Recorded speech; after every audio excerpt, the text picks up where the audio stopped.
Hey guys, if you're having Roblox freezing again and again on your laptop or PC problem, then you've come to the right video. At first, what you have to do is make sure your graphics is updated. Just search for GeForce Experience if you're using NVIDIA or AMD, that one. Once you do, it will bring you to a page like this where you have to log in.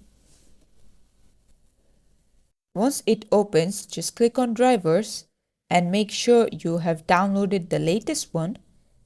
After that, if it still doesn't fix it, then just search for Roblox on your PC, Roblox location, and then right click on it and then go to open file location, and then you see something called Roblox player. All you have to do is right click on that one again, and then at the bottom you see something called properties. Click on that one, and then you see an option called run this Windows 4. Just tap on this one and make sure it's selected to Windows 8. Apply, press OK, and then the app should be working fine for you and Roblox will not hang anymore. This is it for the video. Thanks for watching. Please leave a like and subscribe for more tutorials like this, and until then, take care.